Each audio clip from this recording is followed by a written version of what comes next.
There comes a moment in every man's life when he realizes he's lost more than he's kept. For Grant Veller, that moment came at 54, with $1 in his pocket and 2 grown children who barely called anymore. He bought an old, rusted train car, sitting on abandoned mountain land, thinking maybe it could be something for his kids, though he hadn't heard from them in weeks. Inside the dusty car, he found sealed parcels, old journals, and a worn suitcase filled with letters from decades ago. Then he saw a name in faded ink that stopped him cold, his father's name. What was his father's connection to this forgotten train car, and could it somehow bring his family back together? Before we jump back in, tell us where you're tuning in from, and if this story touches you, make sure you're subscribed, because tomorrow I've saved something extra special for you. Grant Veller stood at the window of his small rental apartment in Durango, Colorado, watching the morning light creep across the San Juan Mountains. The kitchen was quiet except for the hum of the refrigerator and the occasional drip from the faucet he kept meaning to fix. He'd been awake since 5, unable to sleep, thinking about the listing he'd seen online the night before. A train car, an actual railway mail car from the 1,952nd, sitting on 2 acres of mountain land 30 miles outside town. The auction ended in 6 hours, and the current bid was $1. $1. That's what he had left in his checking account until his pension deposit came through next week. He picked up his phone and looked at the listing again. The photograph showed a rusted hulk, half buried in pine needles and wild grass, paint peeled away by decades of weather, windows broken or missing entirely. It looked like something that had been forgotten by time itself, left behind when the world moved on to faster things. Grant wasn't sure why it pulled at him. Maybe because he felt the same way, forgotten, left behind, rusted at the edges. The apartment around him held the evidence of a life that had quietly come apart. Furniture from the divorce settlement, the pieces Linda hadn't wanted. Boxes still unpacked from when he'd moved in 2 years ago. A bookshelf filled with history texts from his teaching days, spines uncracked since his forced retirement. The divorce papers still sat in the kitchen drawer, not because he looked at them, but because he didn't know where else to put them. 28 years of marriage ended on a Tuesday afternoon in a lawyer's office that smelled like coffee and regret. Linda had been kind about it, which somehow made it worse. No shouting, no accusations, just a tired sadness in her eyes when she said, "Grant, you're not here anymore. Even when you're sitting right next to me, you're somewhere else." She was right. After the school district cut his position budget shortfalls, they said, "Last hired, first fired." Despite 15 years of service, something in him had shut down. He'd spent months applying for other teaching jobs, getting nowhere. The rejection letters piled up. Eventually he stopped trying, stopped talking, stopped being present in his own life. His children had drifted away too. Iris, 21, studying art in Denver, called maybe once a month. Conversations were brief, surface level. "How are you, Dad?" "Fine." "You?" "Good." "Busy with classes." Long silences, neither of them knew how to fill. Jacob, 19, had dropped out of community college last semester. Grant found out from Linda, not from his son. Jacob's texts were even rarer than Iris's calls, brief, non-committal. "Yeah, cool. Maybe." Grant had tried, or he thought he had, but his attempts felt hollow even to himself. Awkward text messages that went unanswered, invitations to dinner that were politely declined. He didn't blame them for keeping their distance. He'd been absent long before the divorce made it official. The morning passed slowly. Grant made coffee, scrambled 2 eggs he barely tasted, stared at his laptop. The auction timer counted down. 4 hours. 3 hours. He thought about his father. Harold Veller had died in a car accident when Grant was 23, just weeks before college graduation. Grant's memories of him were fragmented, incomplete. A quiet man who worked for the postal service, came home tired, read the newspaper, went to bed. They'd never been close. Harold had always seemed distant, preoccupied with thoughts he never shared. Grant realized, with uncomfortable clarity, that he'd become his father. Distant, unreachable, present in body, but absent in spirit. At noon, he made his decision. He entered his bid. $1, the maximum he could afford, the minimum required to participate. He expected to be outbid immediately. But the timer kept counting down, and no other bids appeared. Apparently, nobody else wanted a rusted train car on a remote patch of mountain land. When the auction ended, Grant owned it. He sat in his apartment, staring at the confirmation email, wondering what he'd just done. The property came with a hand-drawn map showing the location: a dirt road off Highway 550, then a Forest Service trail, then a quarter-mile hike through pine forest. No utilities, no services. Just land and whatever remained of the train car. The listing description was brief: railway mail car, circa 1952, decommissioned 1956, property sold as is, previous owner deceased, estate sale. Historical value possible. Historical value.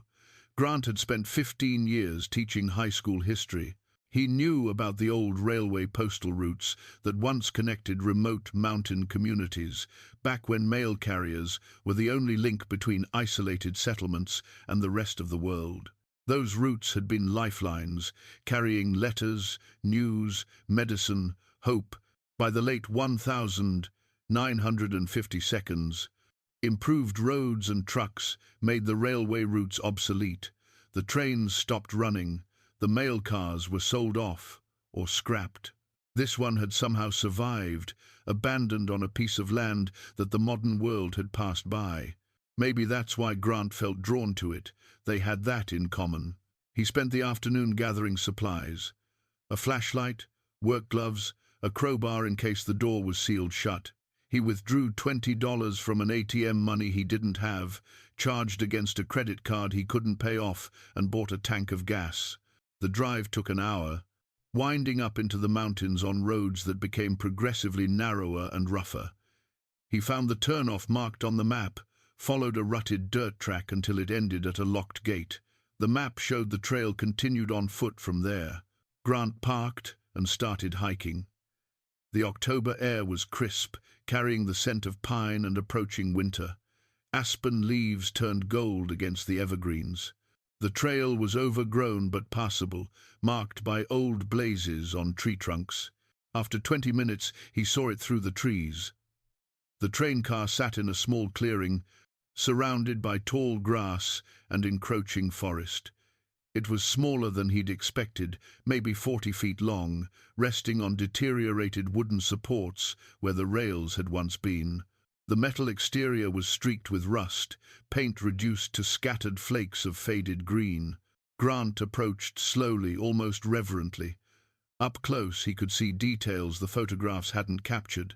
The Postal Service emblem was still visible on the side, barely discernible under the corrosion. Windows were broken, but the frame was intact. The door hung slightly ajar. He pulled it open, hinges shrieking in protest. Inside, the afternoon light slanted through broken windows, illuminating dust motes in the air. The interior was largely empty, wooden floor warped and stained, metal fixtures rusted, everything covered in years of accumulated dirt and debris. But at the far end, arranged with deliberate care, sat several items that made Grant's breath catch. A weathered leather suitcase, a stack of parcels wrapped in brown paper, tied with twine, a small collection of hardbound books. All of it positioned as though someone had placed it there intentionally, preserved, waiting. Grant moved forward carefully, testing each floorboard. He knelt beside the suitcase and opened it. Inside were letters, dozens of them, still in envelopes, yellowed with age. A ledger book with postal route manifest embossed on the cover. Personal effects, a pocket watch, a pair of wire-rimmed glasses, a black and white photograph. He picked up the photograph. A man in Postal Service uniform stood beside a train car, this train car smiling slightly at the camera. The image was dated on the back, November 1953. Grant turned it over. Written in faded ink, Harold Veller, Silver Peak Route, final run. His father. His father's handwriting. Grant sat back, the photograph trembling in his hands. Harold Veller, his distant, quiet father who'd worked for the Postal Service and died without ever talking about his past. Here, connected to this abandoned train car on a forgotten piece of mountain land. The sun was setting, casting long shadows through the broken windows. Grant looked around the train car with new eyes, seeing it not as a relic, but as a doorway into his father's hidden history, into a past he'd never known existed. He pulled out his phone, hands still shaking slightly, and took a photograph of the suitcase and its contents. Then, another of the parcels. He typed a message to Iris. Found something incredible. Old train car I bought has Dad's grandfather's things inside. Harold was a postal carrier on mountain routes in the 1950 seconds. There's a whole story here. He sent the same message to Jacob. Then he sat in the gathering darkness, holding his father's photograph, surrounded by mysteries, and for the first time in 2 years, Grant Veller felt something other than emptiness. He felt purpose. Grant returned to the train car the next morning with better supplies, a proper lantern, cleaning materials, a thermos of coffee, and a notebook to document what he found. He'd barely slept, his mind racing with questions about his father's connection to this place. The morning air was cold enough to frost his breath. He unlocked the train car door. He'd brought a padlock yesterday to secure it and stepped inside. In daylight, with the lantern supplementing the sun through the broken windows, he could see details he'd missed before. The interior had once been efficient and purposeful. Metal sorting racks still lined one wall, bent and rusted but recognizable. A small desk was bolted to the floor near the front, its surface warped but intact. This had been a working mail car, where postal workers sorted letters and parcels during the journey between remote mountain towns. Grant set the lantern on the desk and carefully lifted the leather suitcase onto it. The brass latches were stiff but functional.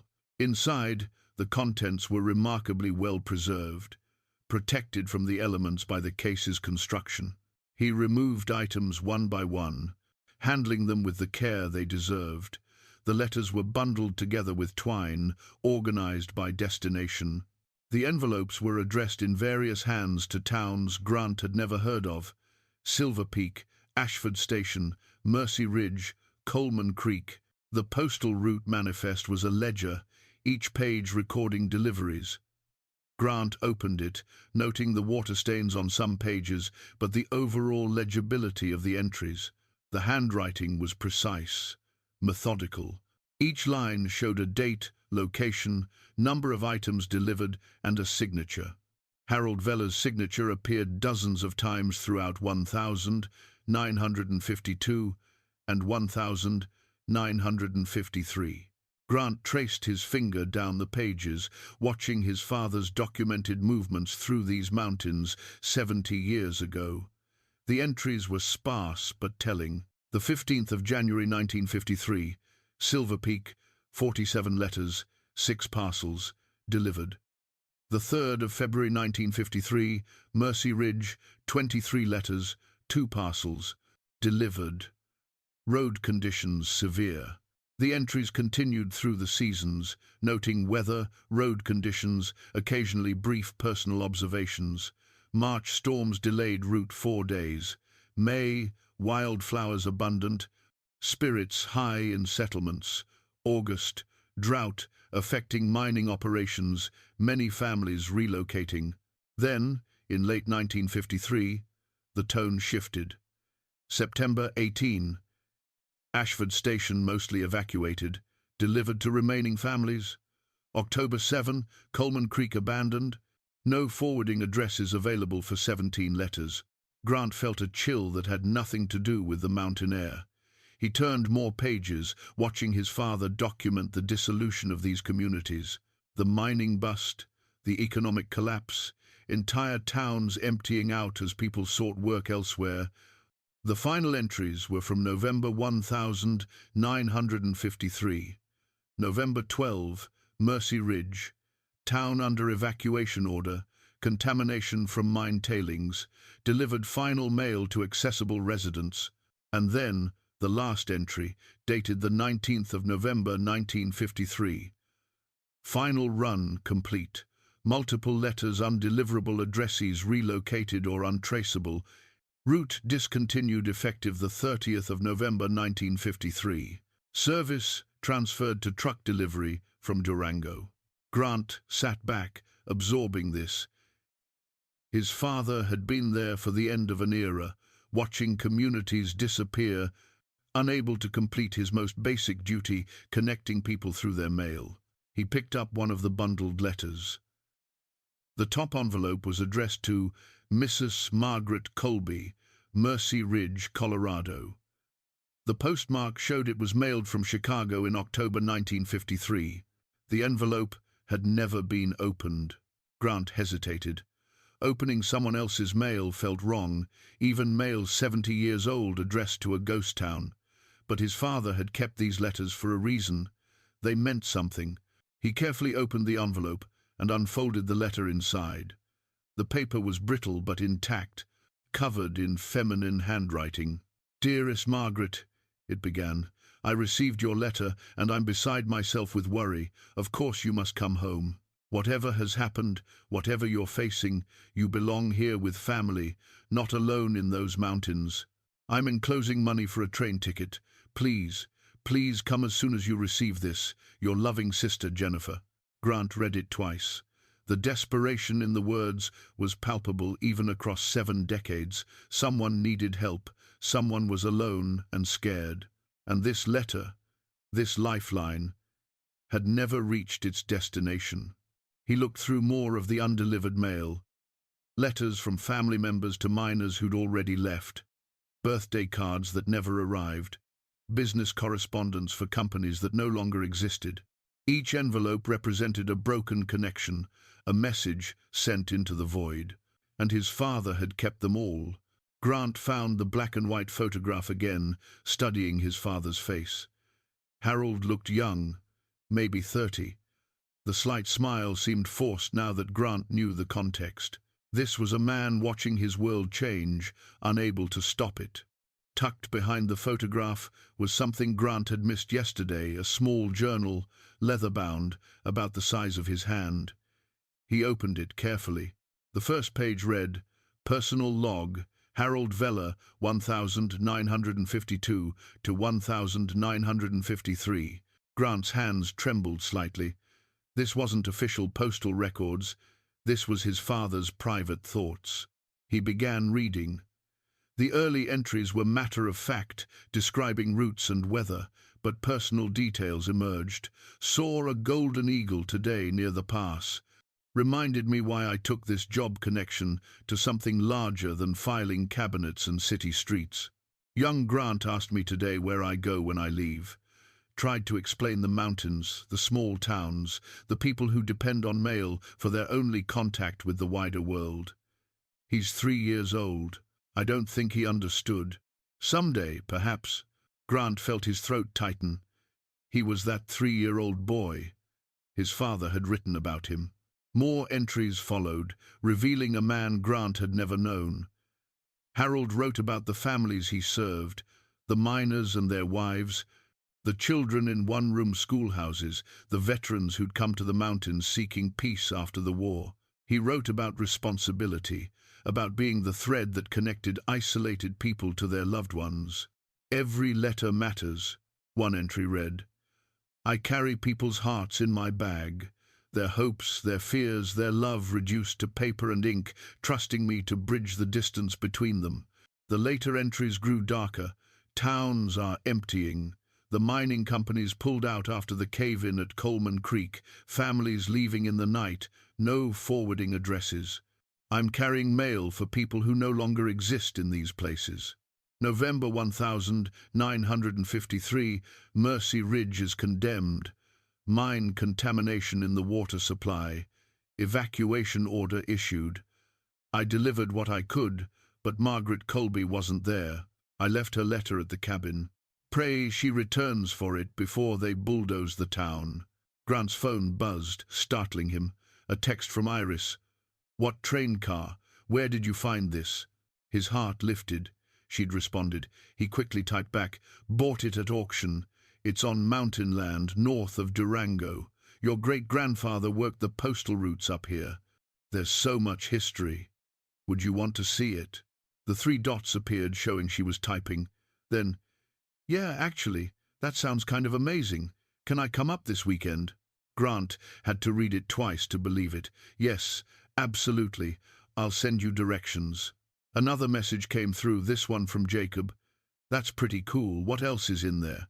Grant looked around the train car at the parcels, the books, the undelivered letters, the manifest, the journal.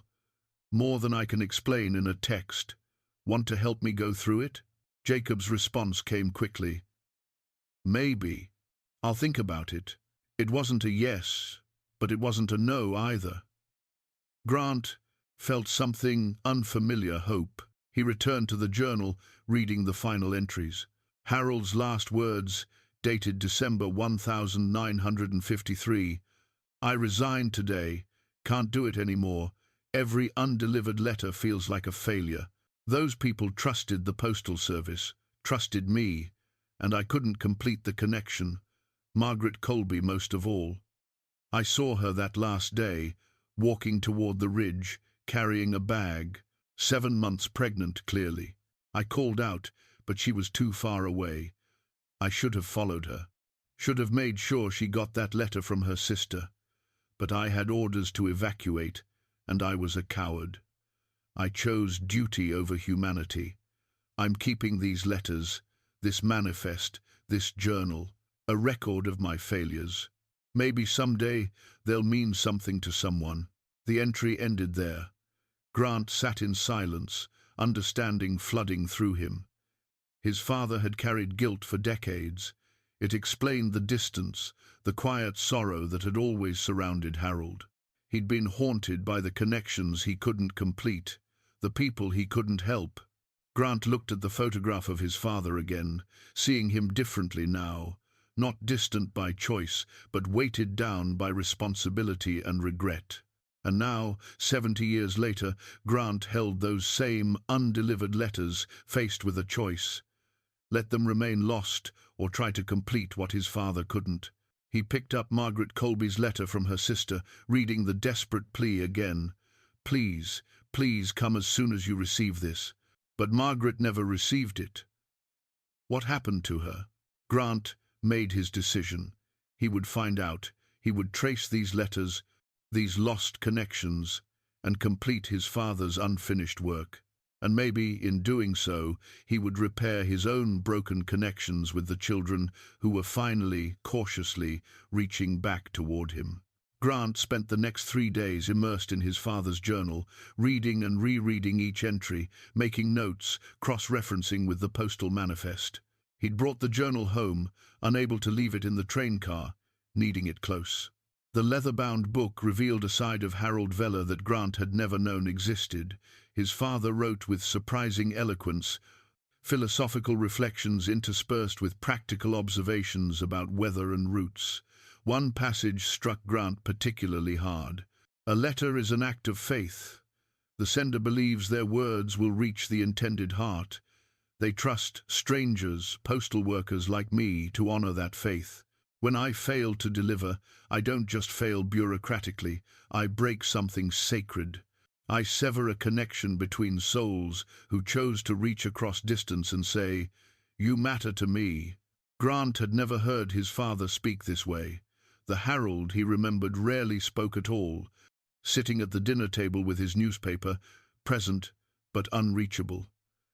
Now Grant understood that silence differently. His father had been carrying the weight of broken connections, unable to articulate the burden. The parallel to Grant's own life was uncomfortably clear. After losing his teaching job, he'd withdrawn from Linda, from his children, from everyone. He'd let connections atrophy, thinking his silence protected them from his failure. Instead, he'd become his father, distant, haunted, unreachable. But unlike his father, Grant still had time to change that. He spent hours at his laptop researching the towns mentioned in the manifest. Silver Peak had been the largest settlement, with nearly 200 residents at its peak in the early 1950 seconds. By 1956, it was completely abandoned. The remaining buildings were demolished in the 1970 seconds. Nothing remained but forest service roads and scattered foundation stones. Mercy Ridge had been smaller, a settlement of 40 to 50 people, mostly miners and their families. It was evacuated in 1953 after tests showed dangerous levels of arsenic and lead in the water supply from mine tailings. The EPA had designated it a contamination site in the 1980 seconds. The land was now federal property, fenced off and monitored. Ashford Station, Coleman Creek, and the other towns mentioned in the manifest had similar stories. The mining bust of the early 1950 seconds had emptied these communities like water draining from a basin. People scattered to cities, to other states, chasing work and stability. The mountains reclaimed what they'd left behind. Grant found references to the postal routes in historical archives. The mountain mail service had been crucial during the mining boom, connecting isolated settlements to the rest of the country. Carriers like his father had been vital figures, bringing not just letters but news, medicine, occasionally emergency supplies. They'd worked in brutal conditions, snowstorms, avalanche danger, roads that were barely passable. Harold had been decorated twice for his service, Grant discovered. Citations for exceptional dedication under hazardous conditions. He'd once completed a delivery during a blizzard that stranded him overnight in the mountains. Another time, he'd carried emergency medicine to Mercy Ridge when the road was washed out, hiking 10 miles on foot. Grant's father had been a kind of hero, and Grant had never known it. On Thursday evening, Iris called. Not texted, actually called. Grant nearly dropped his phone answering it. "Hey, Dad."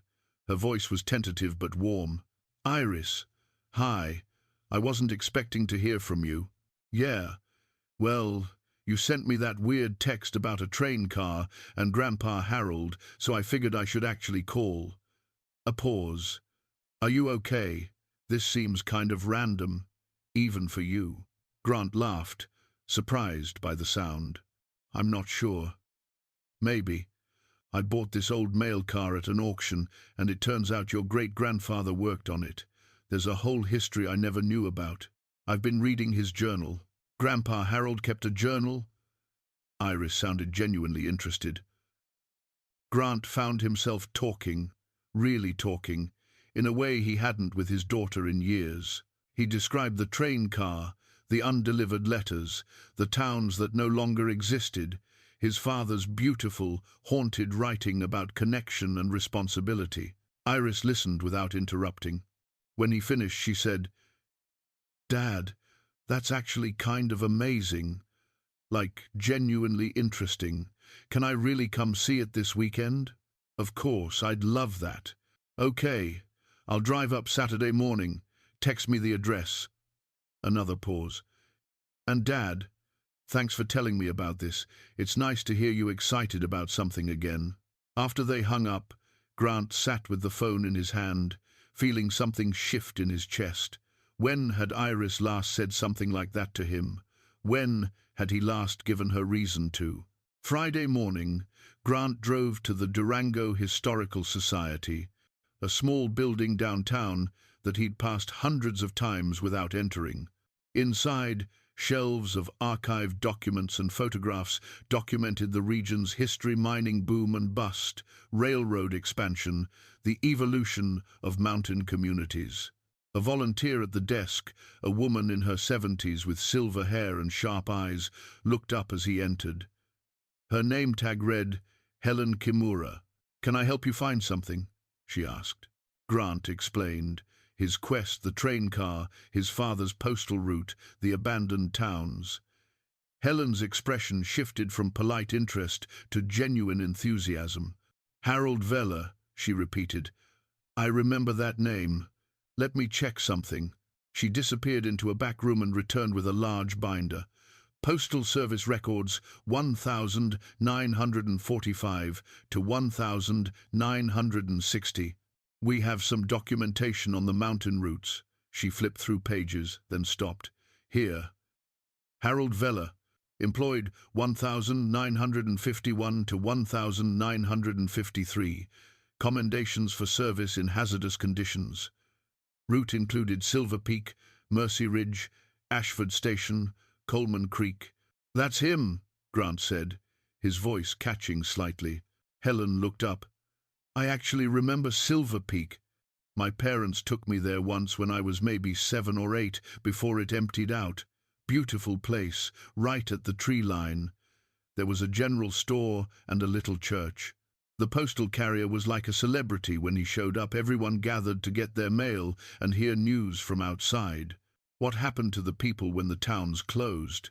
Scattered everywhere. Some went to Durango or Grand Junction, others left Colorado entirely. The miners followed work Wyoming, Nevada, wherever the next boom was happening. Families were split up. It was hard on everyone, especially the older folks who'd put down roots. Helen paused. Why are you researching this? Grant explained about the undelivered letters, particularly Margaret Colby's letter from her sister. Helen's expression grew thoughtful. Margaret Colby, she murmured. That name is familiar. Let me check something else. She pulled out another binder, this one containing newspaper clippings from the 1950 seconds. She paged through carefully, then stopped. Here, Mercy Ridge evacuation, November 1953. There's a list of residents who couldn't be located for relocation assistance. She ran her finger down the page. Margaret Colby, age 24. Listed as missing. Family in Chicago contacted, but no information available. Grant felt his heart rate increase. Missing? According to this, she was living in Mercy Ridge when the evacuation order came through. When officials did the final sweep, her cabin was empty, but there were signs she'd left in a hurry. They assumed she'd relocated on her own, but her family said she never arrived in Chicago where she was supposed to go. What happened to her? Helen shook her head. The article doesn't say. Back then, record-keeping wasn't great, especially during chaotic evacuations. People fell through the cracks. Some didn't want to be found, maybe they owed debts, or had other reasons to disappear. But a young woman, she looked troubled. That's concerning. Grant thought of the letter from Margaret's sister, the desperate plea for her to come home. Margaret had never received it because his father couldn't deliver it. And then she'd vanished. Is there any way to find out more? Grant asked. You could try to locate family members. The sister who wrote the letter, Jennifer, you said. See if there are any living descendants who might know what happened. Helen made a note. I can do some research too. This is exactly the kind of local history we're supposed to preserve. Grant left the Historical Society with photocopies of the newspaper articles and Helen's contact information. She'd offered to help with the research, clearly invested now in solving the mystery. His phone buzzed as he reached his car. A text from Jacob. Is Iris really going up to see that train thing? If she is, I guess I could come too. If you want. Grant read the message 3 times, hardly daring to believe it. Both his children, voluntarily choosing to spend time with him. He typed back quickly, afraid Jacob might change his mind. Yes, she's coming Saturday morning. I'd love for you to be there too. It would mean a lot. The response came after a few minutes. Okay, see you then. Grant sat in his car, Harold's journal on the passenger seat, photocopied articles in his lap, and felt something he'd almost forgotten: anticipation for the future. Not dread, not emptiness, but genuine hope that tomorrow might be better than today. His father had written in the journal, "Every letter carries a piece of someone's heart. When we fail to deliver it, we break something sacred." But perhaps the trying matters most. Grant was going to try to deliver these letters, even 70 years late, to reconnect with his children, to complete what his father couldn't. The trying mattered. He was finally beginning to understand that. Saturday morning arrived with the kind of crystalline October clarity that made the San Juan Mountains look close enough to touch. Grant drove to the train car early, wanting to prepare the space before his children arrived. He brought folding chairs, a camping lantern, thermoses of coffee, and a box of pastries from the bakery downtown. He'd spent the previous evening cleaning the train car more thoroughly, sweeping decades of debris, wiping down surfaces, making it presentable, not restored, but at least hospitable. A place where they could sit together and explore his father's legacy. Iris arrived first, parking her aging Honda Civic where the trail began. Grant heard her car door slam and walked out to meet her. She looked older than he remembered when had that happened. Her dark hair was longer, pulled back in a practical ponytail. She wore jeans and hiking boots, a backpack slung over one shoulder. "Hey, Dad." She gave him a brief hug, slightly awkward but genuine. "Thank you for coming," Grant said, meaning it more deeply than she probably understood. "Are you kidding? A mysterious train car full of family secrets?" "I had to see this," she smiled. And Grant saw Linda in that smile, the curiosity, the openness to new experiences. "Where is it?" "Oh, where is it?" He led her down the trail. As they walked, Iris asked questions about how he'd found the listing, what made him bid on it, what he'd felt when he first saw Harold's name. Grant answered honestly, admitting he'd bought it impulsively, desperately reaching for something he couldn't name. "That doesn't sound like you," Iris said. "You're usually so careful about everything." "Maybe that's been the problem," Grant replied. When they reached the clearing, Iris stopped, taking in the rusted train car surrounded by pines and wild grass. "Wow, it's like something from another world." "It is another world. One that doesn't exist anymore." Inside, Grant showed her the journal, the manifest, the undelivered letters. Iris handled everything carefully, her artist's hands gentle with the fragile documents. She read sections of Harold's journal aloud, voice softening at the more poignant passages. "He wrote beautifully," she said. "I didn't know people in our family could write like this." "Neither did I." They were sitting on the folding chairs, passing the journal back and forth when Jacob arrived. Grant heard footsteps on the trail and looked up to see his son emerging from the trees. Jacob was 19 but looked younger, lanky and uncertain in the way of young men still growing into themselves. He had Grant's build and Linda's coloring, a combination that made Grant's chest tighten with unexpected emotion. "Hey," Jacob said, nodding to them both. "You came," Grant said, standing. "Yeah, well," Iris said, "it was actually interesting, so."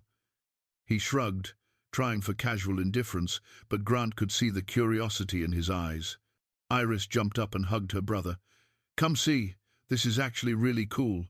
For the next hour, the three of them explored Harold's legacy together. Jacob proved surprisingly engaged, asking detailed questions about the postal routes, the logistics of mail delivery in the 1,950 seconds, why the towns had been abandoned. He examined the train car's construction with interest, noting the efficient design, the way everything had been built to serve a specific purpose. "This is good craftsmanship," Jacob said, running his hand along the wooden paneling. "They built things to last back then." Grant remembered that Jacob had always been good with his hands, preferring shop class to academics. "You have an eye for that," he said. Jacob shrugged again, but looked pleased. When they reached the section about Margaret Colby, both Iris and Jacob grew quiet. Grant showed them the letter from her sister, explained what Helen had found about Margaret being listed as missing after the evacuation. "That's heartbreaking," Iris said. "What do you think happened to her?" Jacob asked. "I don't know, but I want to find out." Grant paused. Helen suggested trying to locate family descendants. Margaret's sister was named Jennifer, lived in Chicago. If we could find her descendants, Maybe they'd have information. Iris pulled out her phone. What was the sister's last name? Grant checked the return address on the envelope. Jennifer Brennan, Chicago. Let me try something. Iris typed rapidly, using search engines. Grant barely understood. After several minutes, she looked up. Okay, so I found a Chicago genealogy database. There's a Jennifer Brennan who lived on the north side in the 1952nd, married to a man named Patrick Brennan. They had 3 children. More typing. One of the children was a daughter named Dorothy. And, she paused, eyes widening, Dorothy Brennan is still alive. She lives in Pueblo. Grant stared at his daughter. How did you find that so quickly? Internet, Dad. Welcome to the 21st century. She grinned. Dorothy is 72. There's a phone number listed. Do you want to call her? Grant took the phone, looking at the contact information Iris had found. His hands were shaking slightly. This woman might have answers about her great-aunt Margaret, might help solve a 70-year-old mystery. Should I? He asked his children. Absolutely, Iris said. We've come this far. Jacob nodded. Yeah, do it. Grant dialed the number, putting the phone on speaker so they could all hear. It rang 4 times before a woman answered. Hello? Is this Dorothy Brennan? Yes, who's calling? Grant introduced himself, explaining carefully about the train car, the undelivered letters, his father's postal route. He told her about finding the letter from Jennifer to Margaret Colby. Silence on the other end. Grant waited, worried he'd overstepped, invaded her privacy somehow. Then, Margaret Colby was my grandmother's sister, my great-aunt. The family lost touch with her in 1953. We never knew what happened to her. Grant's heart raced. I have a letter your great-grandmother sent her in October 1953. It was never delivered. Another pause. Can I see it? Of course. I can send you photographs, or if you'd like, we could bring it to you. Would you? Could you really? Dorothy's voice caught. I've wondered about Margaret my whole life. My grandmother spoke about her until the day she died, always wondering what happened, why she never came home. They arranged to visit Dorothy the following weekend. When Grant hung up, he looked at his children, both watching him with expressions he hadn't seen in years. Pride, engagement, connection. We're doing this together, Grant said. All 3 of us. If you want to. Of course we want to, Iris said. This is our family history too. Jacob nodded. Yeah. I mean, great-great-grandpa Harold was trying to help this woman. Seems like we should finish what he started. They spent the rest of the afternoon in the train car. Iris photographed everything, the letters, the journal pages, the train car's interior and exterior. Jacob measured and sketched, talking about how the car could be restored, preserved as historical documentation. Grant mostly watched his children work, marveling at how they'd engaged with this project, how they'd come together around something meaningful. The distance between them felt smaller than it had in years. As the sun lowered, casting orange light through the pine trees, they sat together eating the pastries Grant had brought, drinking coffee, talking easily. Iris told them about her art classes, the anxiety that had made her consider dropping out, how this project was giving her ideas for a documentary photography series. Jacob admitted he'd been feeling lost since leaving college, unsure what he wanted to do with his life. Maybe that's okay, Grant said, not knowing, being uncertain. I spent years pretending I had everything figured out, and all it did was make me rigid, unable to adapt when things changed. Is that why you and Mom split up? Iris asked quietly. Grant considered the question, trying to be honest. Partly. I shut down when I lost my job, stopped communicating. Your mother felt like she was living with a ghost. He looked at both his children. I did the same thing to you too. I'm sorry for that. For disappearing even when I was right there. Jacob stared at his hands. We thought you didn't want to be around us. No, God, no. I just didn't know how to be around anyone. I felt like such a failure. Grant's voice roughened. Losing my job. Losing my marriage, I thought I'd failed at everything that mattered. I didn't want to burden you with that. Dad, Iris said gently, we're your kids. We don't need you to be perfect. We just needed you to be there. The truth of it settled over them. They sat in silence for a moment, the train car holding them like a sanctuary. I'm here now, Grant finally said. I know that doesn't fix the past, but I'm here now. And I want to be better. To do better. Iris reached over and squeezed his hand. Jacob nodded, not quite meeting his eyes but present, listening. As they packed up to leave, Jacob surprised Grant by asking, "Can we come back next weekend? Before we go see Dorothy? I want to sketch more of this place. Maybe start planning a restoration." "I'd like that," Grant said. Walking back to their cars, the three of them together on the trail, Grant felt something shift inside him, a weight lifting, a connection re-establishing. The trying mattered. He was trying, and maybe, just maybe, that would be enough. The following week passed differently than any Grant had experienced in the past 2 years.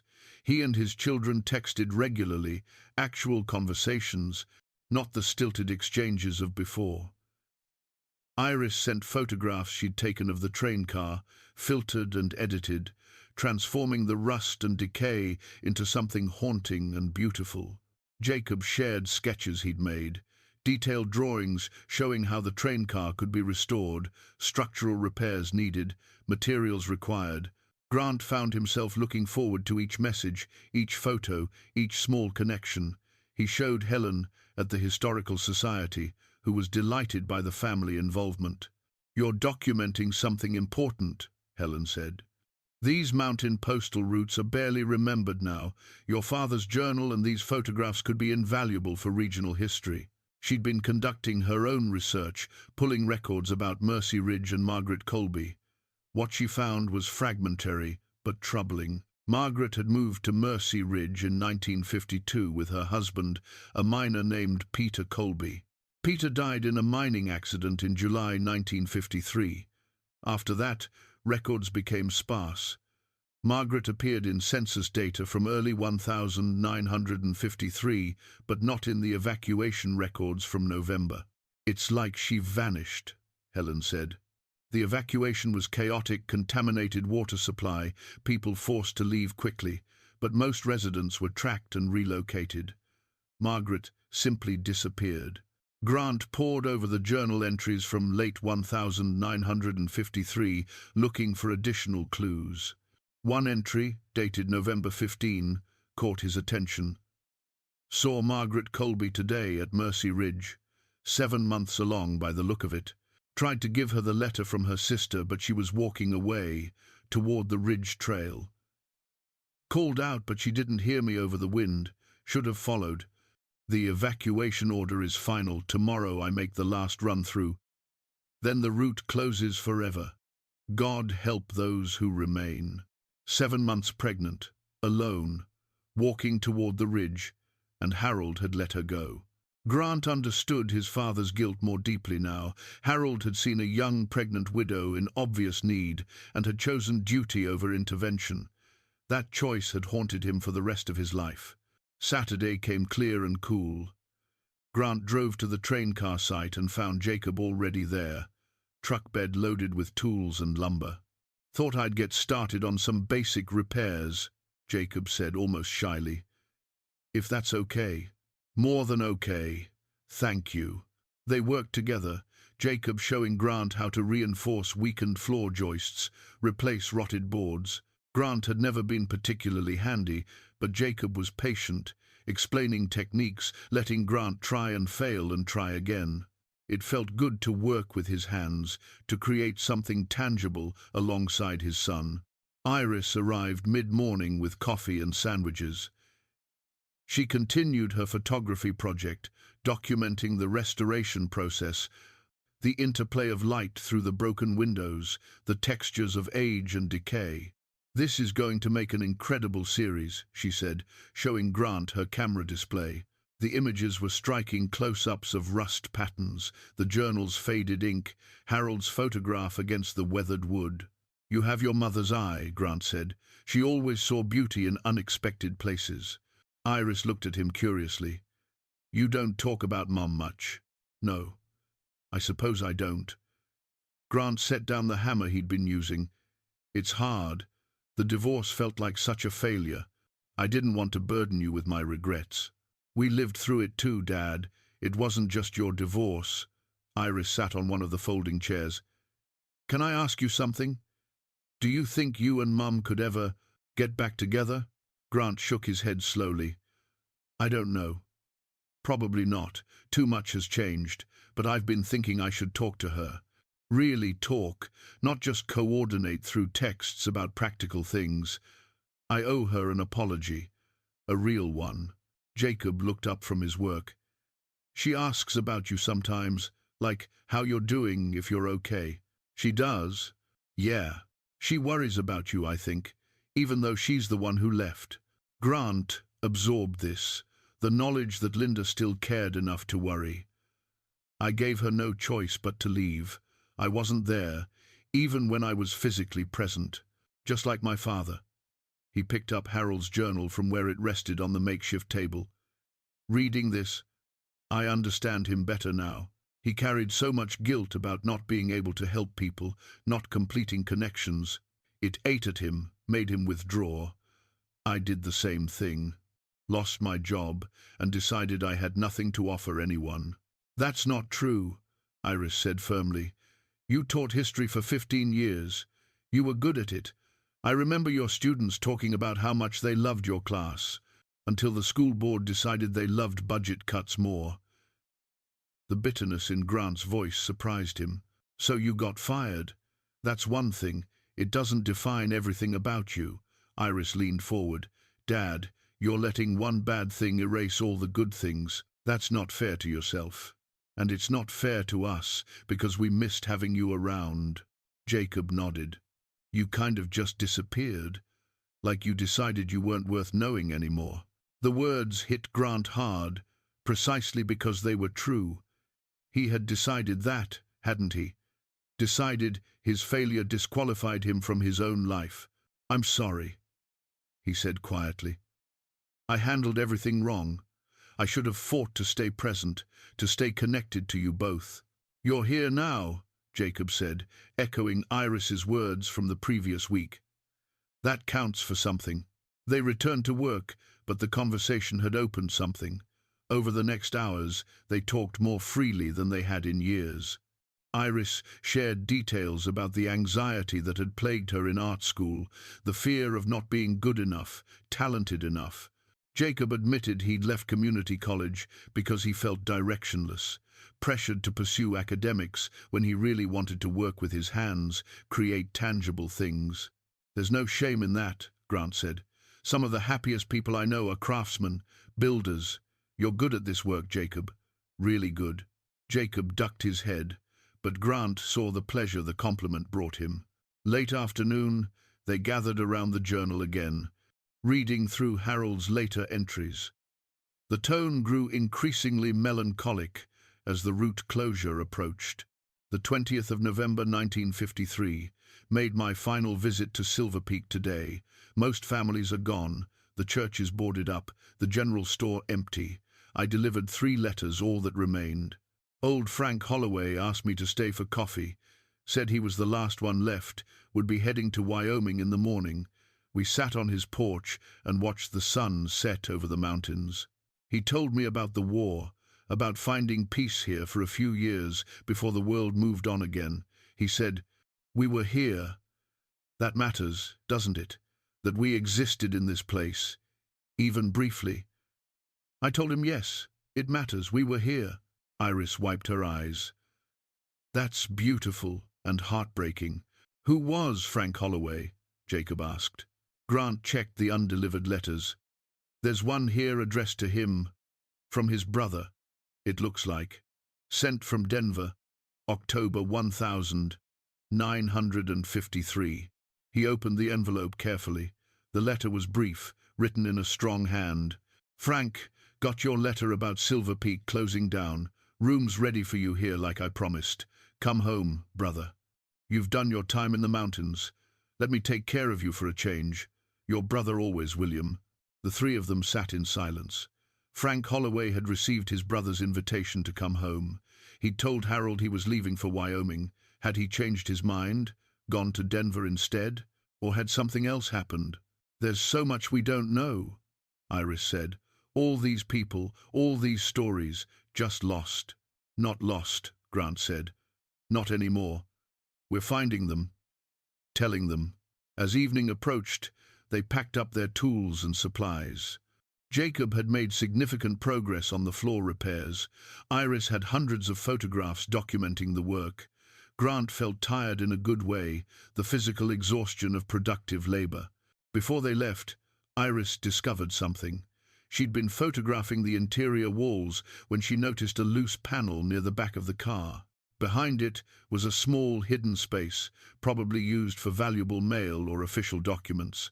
Inside was a folded map, hand-drawn, showing the postal routes through the mountains. Towns were marked with careful notation, and at the location marked Mercy Ridge, Harold had written in the margin, "Final delivery, Nove 1953 town already emptied." MC walked toward Ridge Trail. "God forgive me for not following." Grant traced the line marking the ridge trail with his finger. It led from Mercy Ridge up into the high country, toward what was labeled Alpine Meadow Summer Grazing Only. He knew exactly where she went, Grant said. He watched her walk up there. "Can we go there?" Jacob asked. "To Mercy Ridge, I mean. See if there's anything left." Grant looked at his children, both engaged, both invested in this quest to complete Harold's unfinished work. "Dorothy lives in Pueblo, which is on the way. What if we visit her next weekend, get Margaret's family history, then continue to Mercy Ridge, make it a real investigation?" "I'm in," Iris said immediately. Jacob nodded. "Yeah, let's do it." As they drove away, Grant looked back at the train car in his rearview mirror. It no longer looked like a ruin. It looked like what it was, a doorway to the past, and unexpectedly, a bridge to the future. The week before the trip to Pueblo and Mercy Ridge, Grant did something he'd been avoiding for 2 years. She answered on the third ring. "Grant, is everything okay?" The concern in her voice made his throat tight. "Yes, everyone's fine. I wanted to talk to you. Actually talk if you have time." A pause. "Hold on, let me step outside." He heard background noise, then quiet. "Okay, what's going on?" Grant told her about the train car, about Harold's journal and the undelivered letters, about reconnecting with Iris and Jacob through this unexpected project. Linda listened without interrupting, and Grant remembered why he'd fallen in love with her decades ago, her capacity to be fully present, to listen with her whole attention. "The kids mentioned you'd found something," Linda said when he finished. "They seem excited about it, more engaged than I've seen them in a long time." "Linda, I need to apologize to you.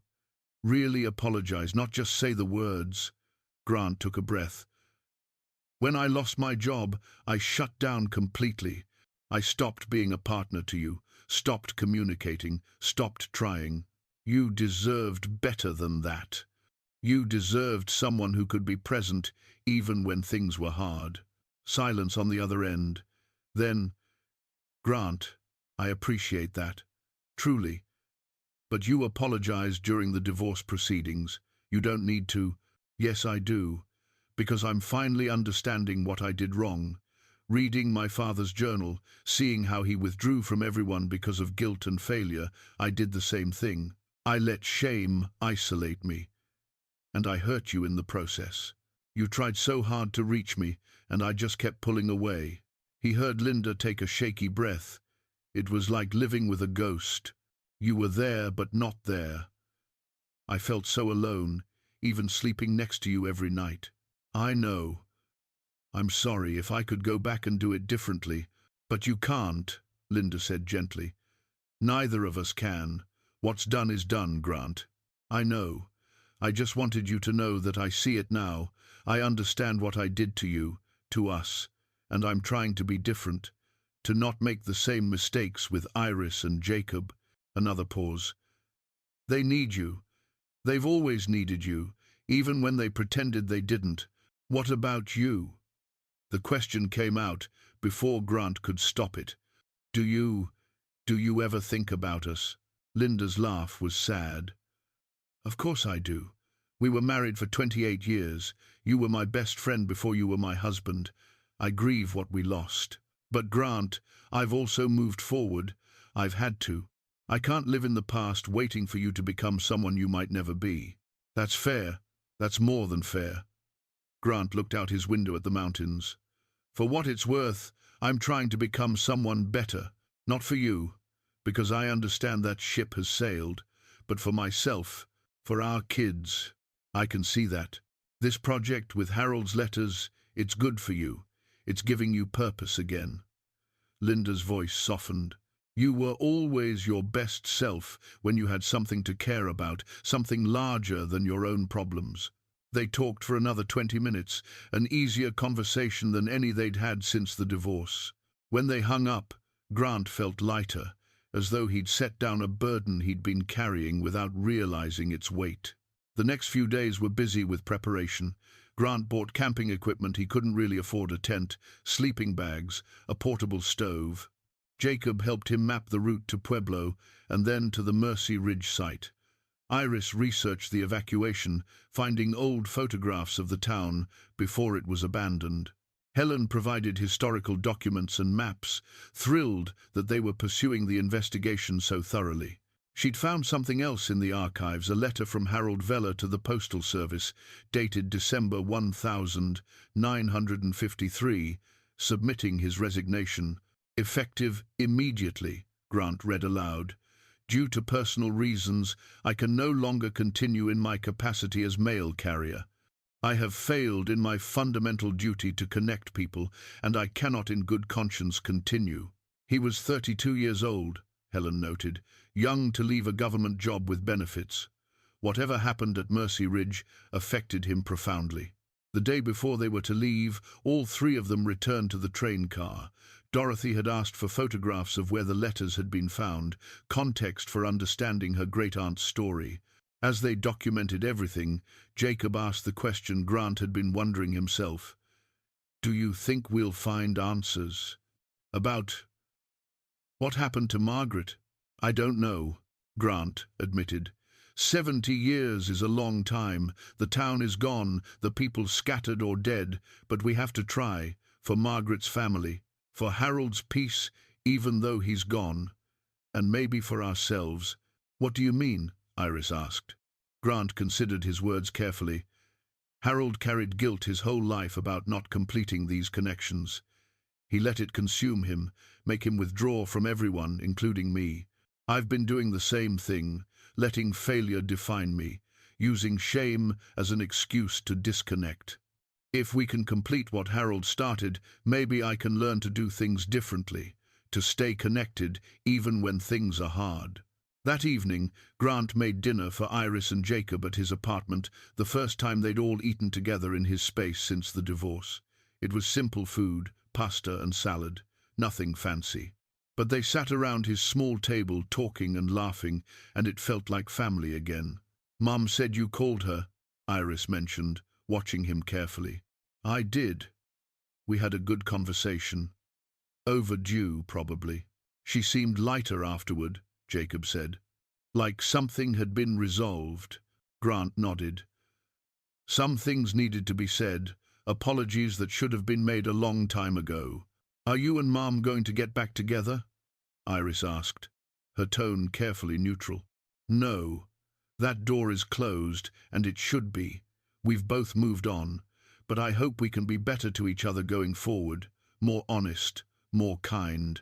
After dinner, they spread Harold's map across the table, planning their route, Pueblo first, to meet Dorothy and share Margaret's letter. Then northwest into the mountains, to the coordinates where Mercy Ridge once stood. The area was technically accessible, though remote, a long drive on deteriorating roads, then a hike. What if there's nothing left? Jacob asked. What if it's just empty forest? Then we'll know we tried, Grant said. That's more than Harold could say. He walked away, and it haunted him forever. We're not walking away. Iris pulled out the letter from Margaret's sister, reading it again. Jennifer was desperate to help her. You can feel it in every word. She must have been devastated when Margaret never came home. Dorothy said, her grandmother spoke about Margaret until she died, Grant said. Wondered what happened. Why she never responded to the letters, never came to Chicago. 60 years of not knowing, of imagining the worst. And we might be able to give her answers. Iris carefully returned the letter to its envelope. Even if they're hard answers, at least she'll know. They sat in comfortable silence, each lost in thought. Grant looked at his children, both committed to this quest, and felt profound gratitude. The train car had given him more than historical artifacts. It had given him a path back to what mattered most. Thank you both, he said, for being here, for caring about this, for giving me another chance. Iris reached across the table and squeezed his hand. You're our dad. Of course we care. Jacob nodded, not quite making eye contact, but present, engaged. This is important. Family history.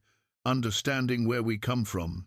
And maybe, Grant said quietly, understanding how not to repeat the same mistakes. The next morning they loaded Jacob's truck with camping gear, supplies, and carefully packed documents. Harold's journal, the letters, the map, everything that might help them piece together Margaret Colby's story. As they pulled away from Grant's apartment, heading south toward Pueblo, Grant felt something he hadn't experienced in years, a sense of moving toward something rather than away from it. Purpose, direction, connection. In the passenger seat, Iris had her camera ready, already taking photographs of the road ahead. Jacob drove with careful attention, following the route they'd mapped, and Grant sat in back, Harold's journal in his lap, feeling his father's presence somehow in this journey. We were here, Harold had written about the vanished towns. That matters, doesn't it? That we existed in this place, even briefly. Yes, Grant thought. It matters. We were here. We existed. We connected, or tried to, or failed but kept trying. The trying was what mattered most. Dorothy Brennan lived in a modest ranch house in a quiet Pueblo neighborhood, trees lining the street, children's toys scattered in neighboring yards. She met them at the door, a small woman in her early 70s, silver hair cut short, eyes bright with intelligence and barely contained emotion. You brought it? She asked, before they'd even introduced themselves properly. The letter from my great-grandmother? We did, Grant said, holding the carefully protected envelope. And more. May we come in? Dorothy's living room was filled with family photographs, generations of Brennans staring out from frames on every surface. She gestured them to sit on a worn but comfortable sofa, then took a chair across from them, hands clasped tightly in her lap. Grant introduced Iris and Jacob, explained their connection to Harold Veller, then carefully handed Dorothy the letter. Her hands trembled as she took it. I've waited my whole life for this, she whispered. My grandmother Jennifer died 15 years ago. She never stopped wondering what happened to Margaret, never stopped hoping she'd find out. She opened the envelope with reverence and read the letter silently, tears streaming down her face. When she finished, she pressed it to her chest. She was trying to help her. My grandmother was sending money, asking her to come home. Dorothy's voice broke. Margaret never received it. She died, not knowing her sister was trying to save her. We don't know for certain she died, Iris said gently. She's listed as missing, but... No, she died. My family has always known that, even without proof. Dorothy wiped her eyes. Let me show you something. She left the room and returned with a cardboard box, old and battered, sealed with packing tape that had yellowed with age. This arrived in 1967, sent to my grandmother from the Colorado Division of Property Management. Items found in an abandoned cabin at Mercy Ridge during a cleanup operation. They traced ownership through old records and sent it to next of kin. Dorothy opened the box. Inside were personal effects, clothing, a few photographs, a hairbrush, and at the bottom a small leather-bound diary. My grandmother couldn't bear to look through it. She kept the box sealed for years. After she died, my mother inherited it, also couldn't face it. Then it came to me. Dorothy pulled out the diary. I opened it once, read the first few pages, then put it away. Too painful, too real. She held the diary out to Grant. But maybe you should read it. Maybe it will help you understand what your father witnessed. Grant took the diary carefully. The leather was cracked, the pages brittle. He opened it to the first entry, dated January 1952. Peter and I arrived in Mercy Ridge today. The mountains are beautiful, stark and clean. He starts work at the mine tomorrow. I'm hopeful this will be a new beginning for us. The early entries were optimistic, describing the small community, the neighbors, the challenges of mountain life. Margaret wrote about learning to cook at high altitude, about the fierce winters, about the kindness of the mining families. Then, July 1953, Peter died today. Cave-in at the mine. They brought him home on a stretcher, but he was already gone. I don't know what to do. I don't know how to be here without him. Grant looked up at Dorothy. I'm so sorry. Keep reading, she said quietly. The entries after Peter's death grew increasingly desperate. Margaret wrote about running out of money, about the mine closing, about families leaving one by one. And then, September 1953. I'm pregnant, 3 months along. I didn't realize until this week. I thought the sickness and exhaustion were grief. But it's Peter's child, a piece of him still here. I'm terrified. I can't do this alone. Iris made a soft sound of distress. Jacob leaned forward, reading over Grant's shoulder. October entries showed Margaret's growing panic. Wrote to Jenny again, begging her to help me. I need to leave, but I have no money for the train. The baby is due in December. I'm showing now. Mrs. Patterson next door says I should go to Durango, to the hospital, but I can't afford it. I'm trapped here. November 1953. Evacuation order came today. Water is contaminated, they say. Everyone has to leave by the end of the month. But I still haven't heard from Jenny. Did she get my letters? Why hasn't she responded? I'm 6 months pregnant and completely alone. Grant's hands shook as he turned the pages. The final entries were brief, written in increasingly shaky handwriting. November 15. The postal carrier came through today. I tried to ask if he had anything for me, but he was too far away, already leaving. I called out, but he didn't hear me. That was my last chance for mail. The route is closing tomorrow. If Jenny's letter comes now, I'll never receive it. November 18. Almost everyone is gone. I'm the last one left in my row of cabins. The baby is moving constantly now. I can feel every kick. Peter's child, trying to live. I won't let this baby die in an empty town. I'm going up to the Alpine Meadow, Mrs. Patterson said.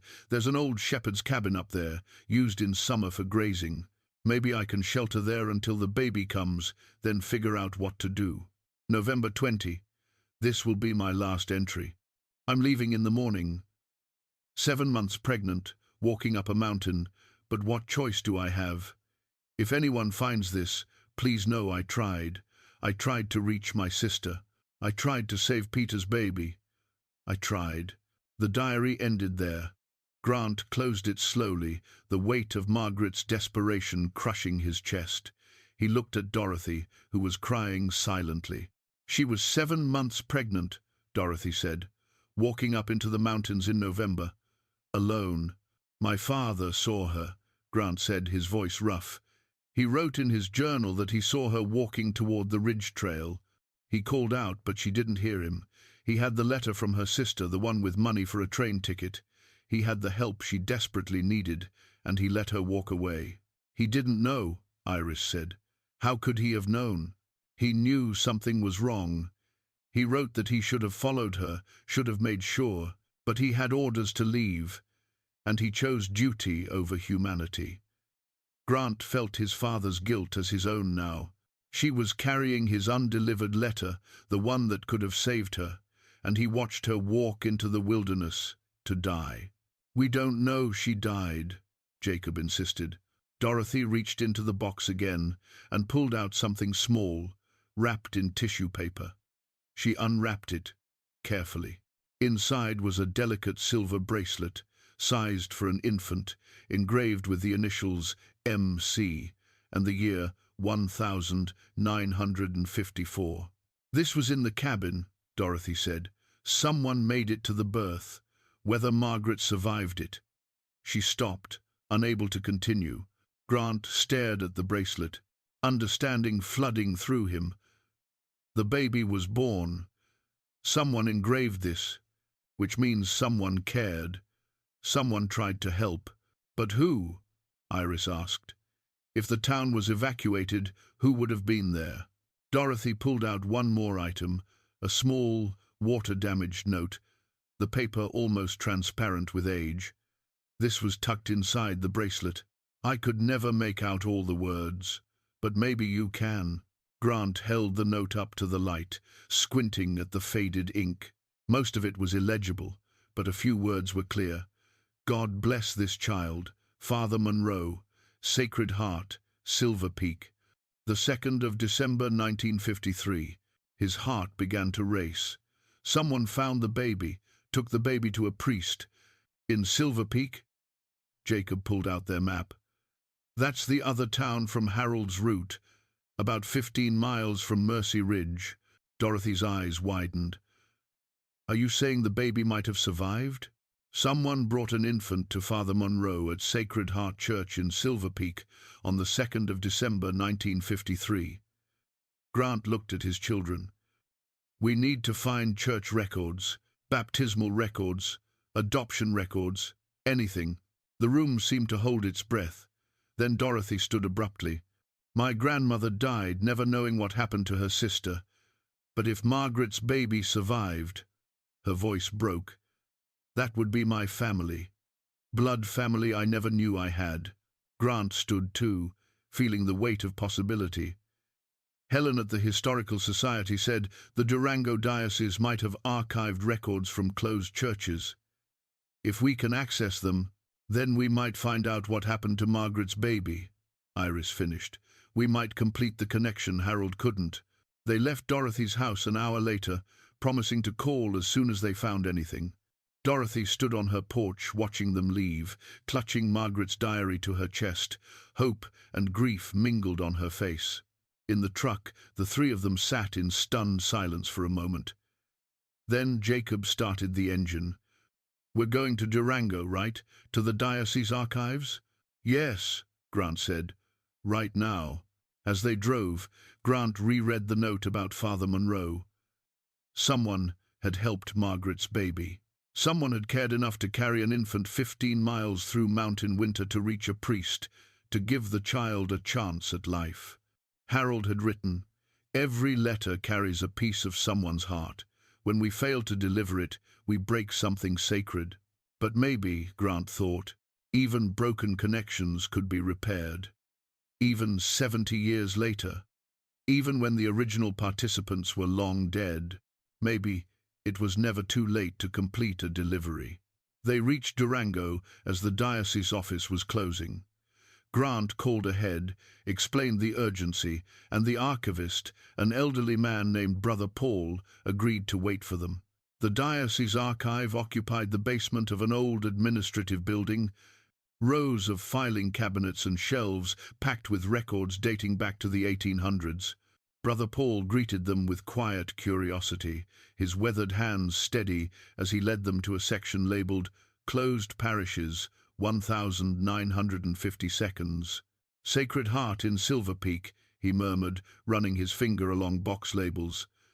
"That church closed in 1967 when the town was finally condemned. Records should be here." He pulled down a dusty box and set it on a research table.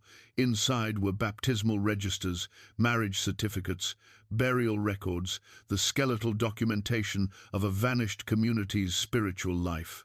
Grant's hands trembled as he opened the baptismal register, turning pages carefully.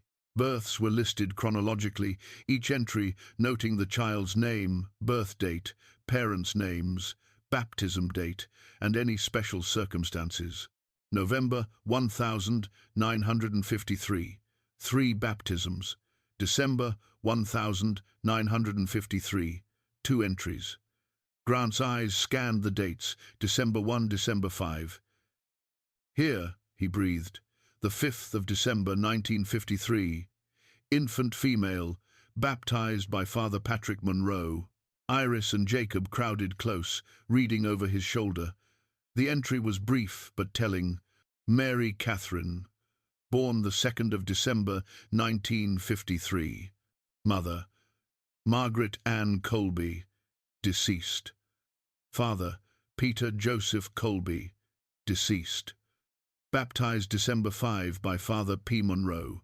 Placed with Whitfield family, Durango, Colorado, for Christian upbringing and care.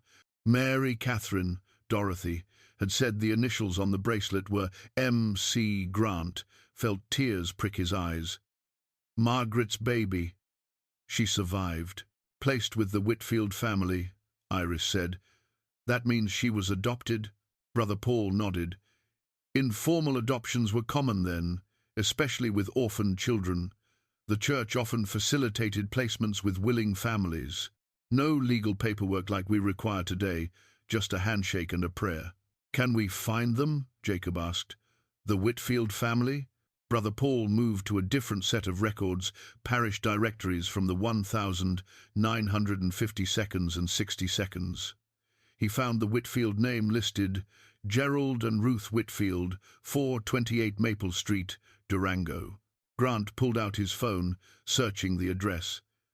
That house still exists. And his voice caught, there's a Ruth Whitfield listed in the current directory. Same address. The implications settled over them. Margaret's daughter might have been raised in Durango, might have lived her whole life just a few hours from where Grant now stood. She would be 71 years old now if she'd survived. We need to call, Iris said. We need to tell Dorothy. Grant stepped outside to make the call, his hands shaking so badly he could barely dial. Dorothy answered immediately. Did you find something?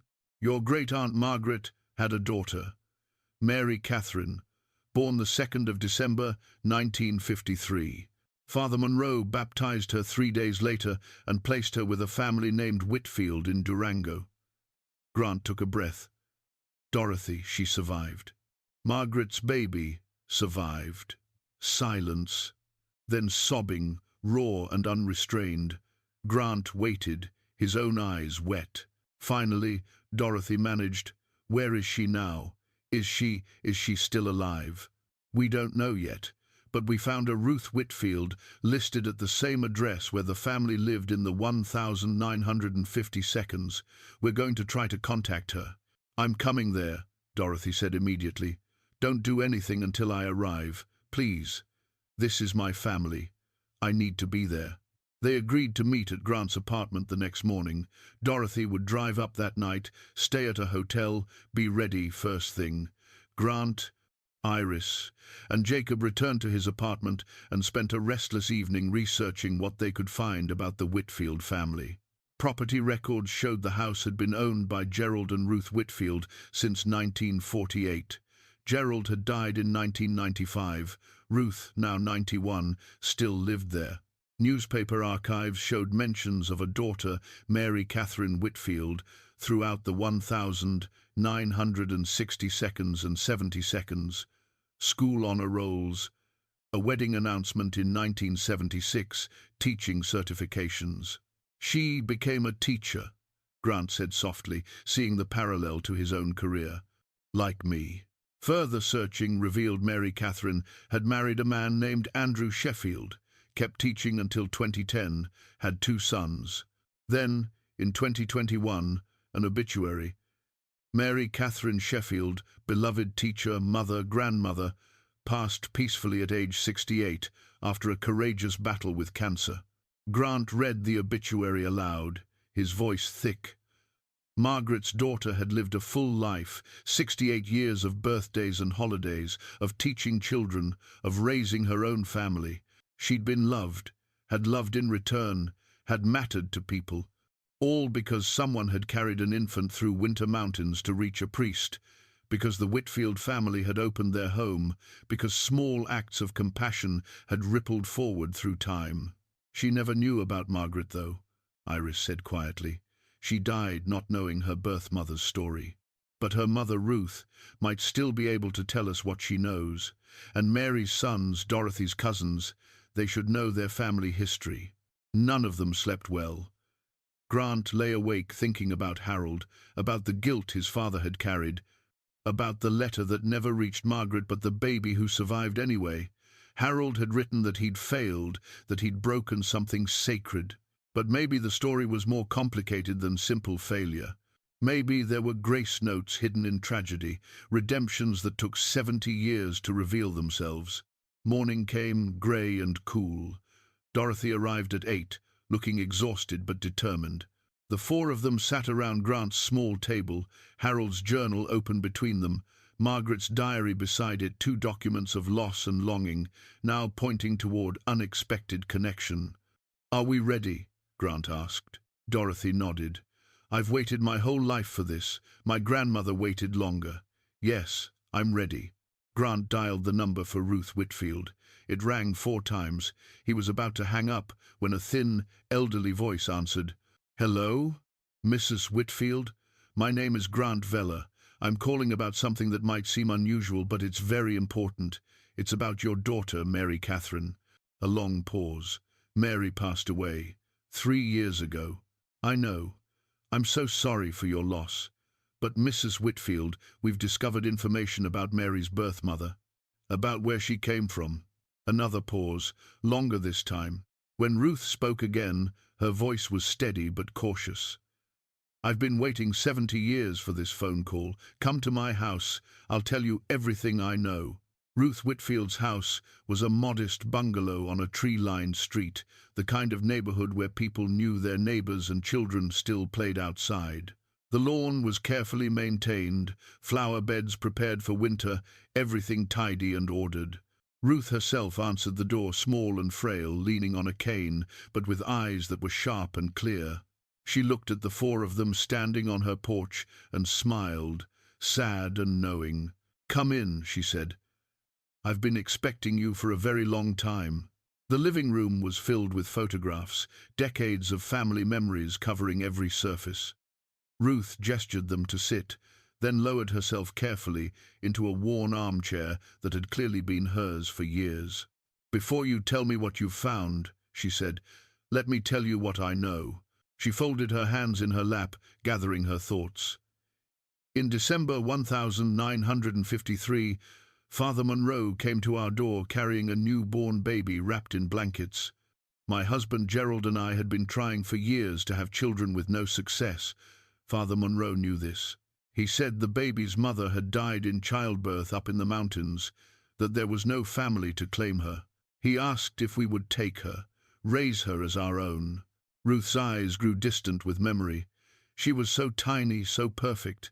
We said yes before he'd even finished asking. We named her Mary Catherine, Mary for my mother, Catherine for Gerald's grandmother. We never legally adopted her because back then such things were informal. Father Monroe baptized her, blessed our family, and that was that. She was ours." "Did you tell her?" Dorothy asked quietly. "That she was adopted?" "Yes. When she turned 18, we sat her down and told her everything we knew. That she'd come to us through Father Monroe, that her mother had died in the mountains, that we didn't know anything beyond that." Ruth's voice wavered. "Mary tried to find information. She wrote letters, made phone calls. But Mercy Ridge was already gone by then, records scattered or destroyed. She never found anything." "She died not knowing her mother's name," Grant said. "Yes." Ruth wiped her eyes. "It was her one great sadness. She used to say she felt incomplete, like part of her story was missing. But she had a good life despite that. She taught elementary school for 40 years. She married a wonderful man. had two beautiful boys. She was happy. Her mother's name was Margaret Colby, Dorothy said, her voice breaking. Margaret was my great-aunt. Your Mary was my second cousin. Ruth stared at Dorothy, then began to cry, silent tears streaming down her weathered face. Family, she whispered. Mary has family. Grant carefully removed Margaret's diary from his bag. This belonged to her mother. We found it among her belongings. It tells her story why she was in Mercy Ridge, what happened to her. Ruth took the diary with trembling hands, opening it slowly. She read for several minutes, occasionally pausing to wipe her eyes. When she finished, she pressed the diary to her chest. That poor girl, alone, pregnant, desperate, and that baby she was trying to save became my Mary. Ruth looked at Grant. How did you find all this? Grant explained about the train car, about Harold's undelivered letters, about the journey that had led them here. He showed Ruth the letter from Margaret's sister, the one that never reached its destination. If Margaret had received this, Ruth said, studying Jennifer's desperate words, she might have gone to Chicago. Mary might have been raised by her blood family. But then she wouldn't have been my daughter. I wouldn't have known her, loved her, watched her grow. She looked at Dorothy. Does that make me terrible? No, Dorothy said firmly. It makes you human. You gave Mary a loving home. That's what Margaret would have wanted for her baby to be safe and loved. Ruth nodded slowly. Father Monroe never told us much about how he got the baby, just that he'd been summoned to the mountains, that he'd arrived too late to save the mother, but in time to baptize the child. He said it was a miracle the baby survived at all, born in winter, in an abandoned cabin. Someone must have helped, Iris said. Someone had to cut the cord, wrap the baby, keep her warm long enough for Father Monroe to arrive. He mentioned a man, Ruth said, frowning with the effort of remembering. A prospector or hunter who lived in the high country. Father Monroe said this man had found Margaret in labor, helped deliver the baby, then stayed with them until the mother passed. He's the one who brought the baby down to Silver Peak and found Father Monroe. Do you know the man's name? Jacob asked. Ruth shook her head. Father Monroe died in 1972. Whatever he knew went with him. They sat in silence, absorbing this. Someone unknown, unnamed, had saved Mary's life. A stranger who'd shown up at exactly the right moment, helped a dying woman bring her child into the world, then carried that infant to safety. Acts of grace, Grant said quietly. That's what my father would have called them. Small acts of compassion that ripple forward through time. Ruth stood slowly, supporting herself on her cane. There's something you should see. She led them to a hallway lined with photographs. This is Mary. This is the life Margaret's sacrifice gave her. The photographs showed a progression. A smiling infant, a gap-toothed child, a teenager in a graduation cap, a young bride, a woman holding her own babies, a grandmother with silver hair and laugh lines around her eyes.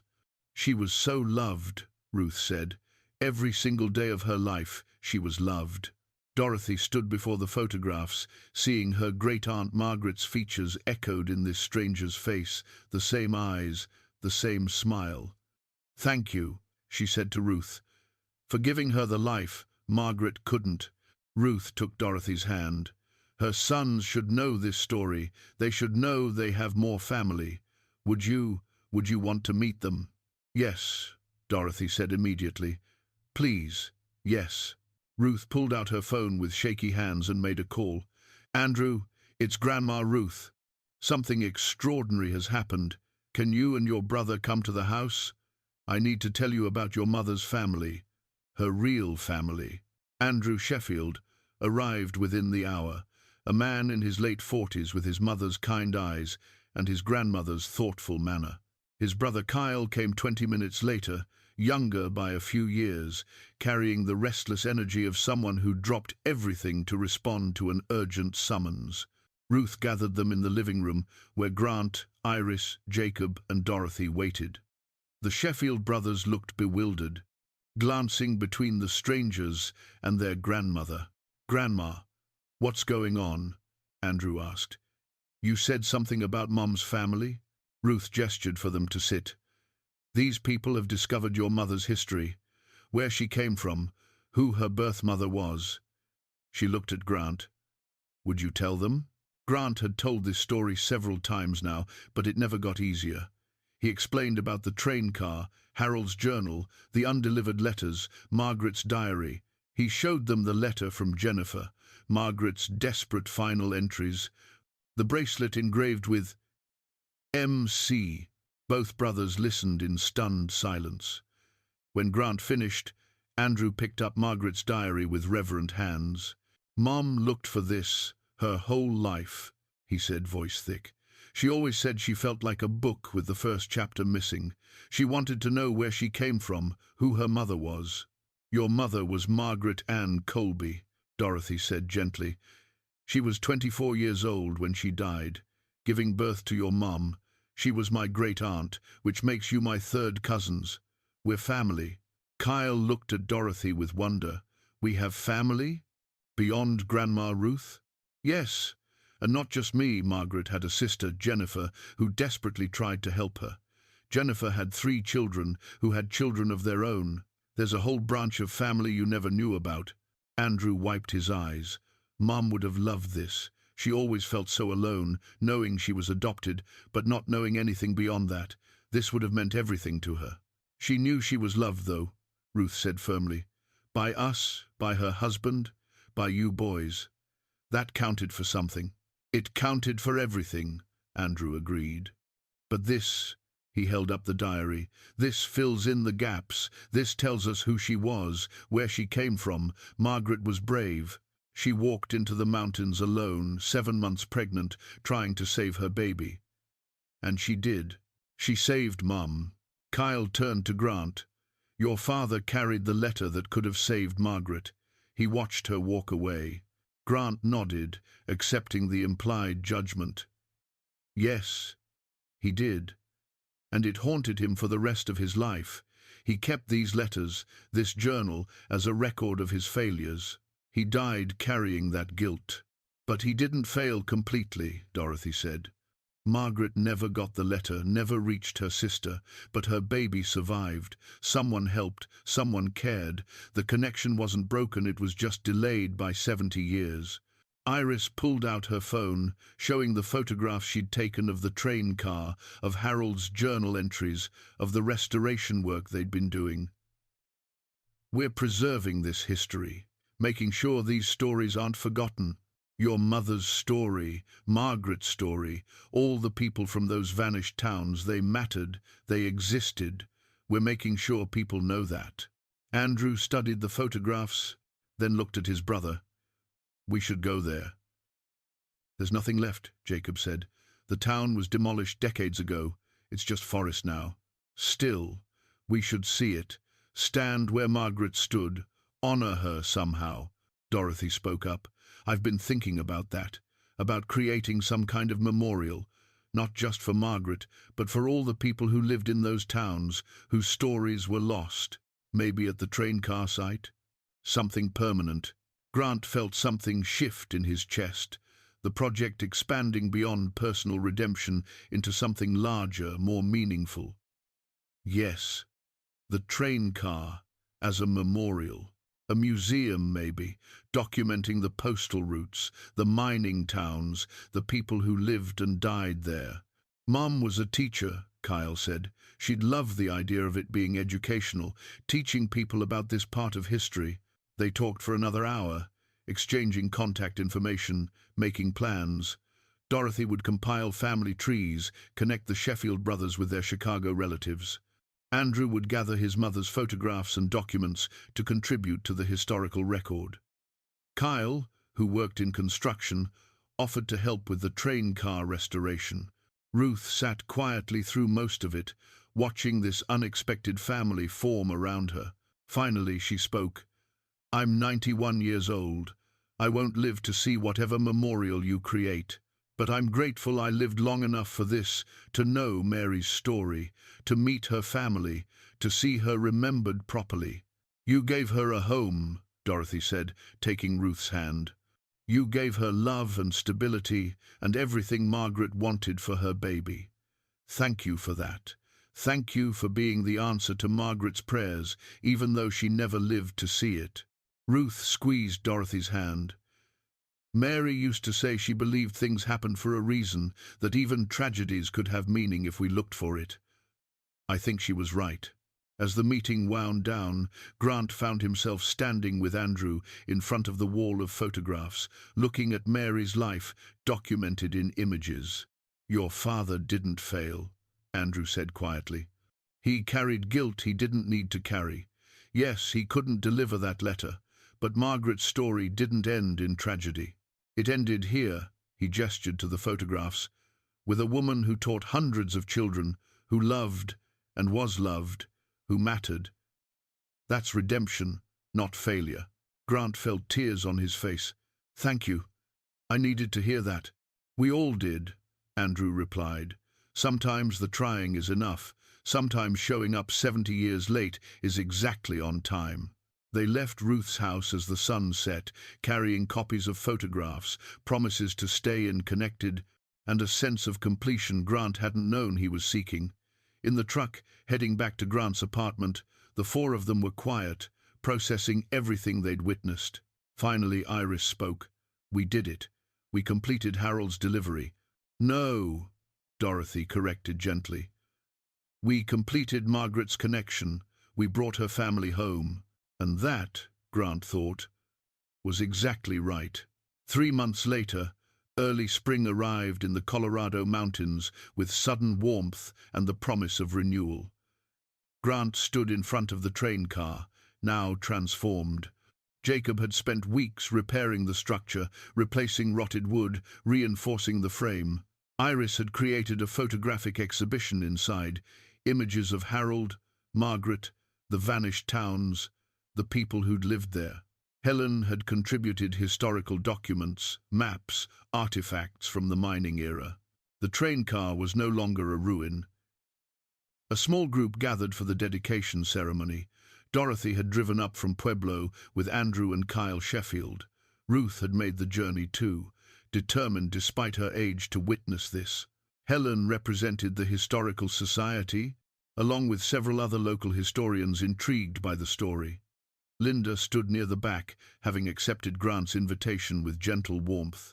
And Iris and Jacob flanked their father, both having taken ownership of this project in ways that surprised and moved Grant daily. A modest plaque had been mounted beside the entrance, bronze letters on dark wood. In memory of Harold Veller and all who served the mountain postal routes, 1946 to 1956. Connecting lives across distance and time, in honor of Margaret Ann Colby and those who lived, loved, and died in these mountains. May their stories endure. Grant stood before the small crowd, Harold's journal in his hands. He'd prepared remarks, but found himself speaking from the heart instead. My father kept these letters for 40 years.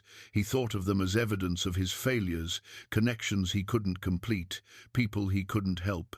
He carried that guilt until it consumed him, made him withdraw from everyone who loved him, including me. Grant paused, steadying his voice. I spent the last 2 years doing exactly the same thing.